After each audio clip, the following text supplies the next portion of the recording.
I'm Marni April. I'm an intuitive energy healer and medium since childhood. I shut those gifts down for about 15 years and numbed out in my eating disorder. And as I came back into knowing who I am and what I can do, I came across a book of Sonia's, Your Heart's Desire, and I started reading that, and it was like talking to a friend. She's not perfect. She gets it wrong sometimes. She makes mistakes, just like everybody else does, and I found that commonality. And over time, in the last more than 20 years, I have done courses with her and built the trust in my own intuition and healing gifts. So I've done a bunch of courses with her as I got back to my own gifts of intuition and energy healing. And the biggest part was thanks to the support and learning how to really tap in better to my intuition with Sonia. I saved my own life and helped myself heal from a cancer diagnosis a couple Mm. years ago.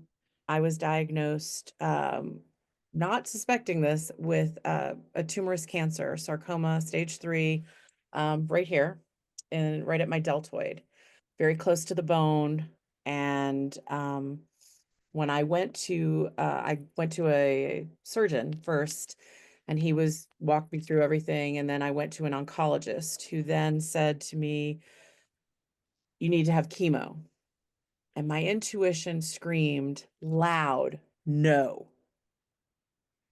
And I questioned it for a second. Am I being vain because I don't want to lose my hair? And I said, "No, that's not it. It doesn't feel right." And I talked to this guy about alternative methods, and he said, "Oh, those don't work.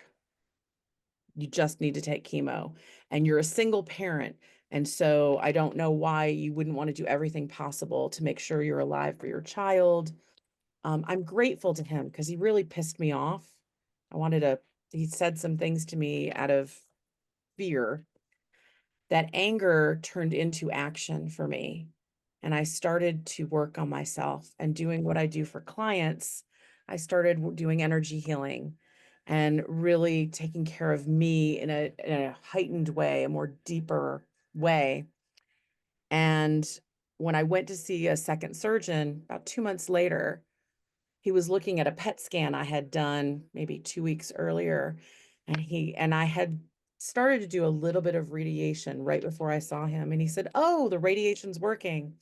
And I said, "How do you know that?" And he said, "Well, I'm looking at this scan." And I said, "Well, that scan was done 5 days before I started radiation." And he said, "Well, what are you doing?" And I said, "I'm doing energy work." And he said, "Keep doing what you're doing." A few weeks later, I had the tumor removed. And by the time the tumor was removed, it was 50% smaller. It was 100% dead. The margins were way clear. And 100% dead is rare these days to find. He then said to me, "But, because of the radiation, it's going to take you extra time to heal." And my intuition was like, "No, you're a fast healer. Like, forget that."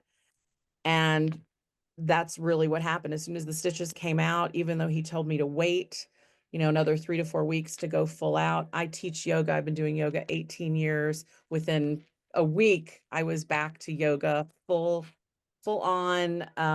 2 weeks later, I started learning pickleball. We had goats at the time. With assistance, I was lifting 100-pound bales of hay, and within 6 months, by myself again.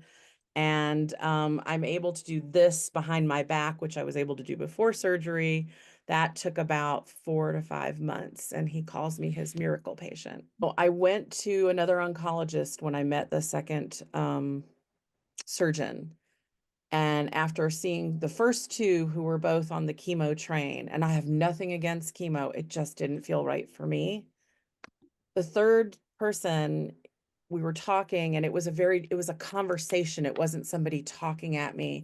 And I said, "You didn't mention chemo." And she looked at me and she said, "For your specific type of tumor, chemo will do nothing."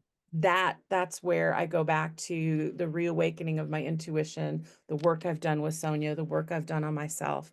Had I not had that, my whole life would be different. My son's life would be different. I'm a single parent 100%, and I'm thriving, and I'm so grateful. Very, very grateful.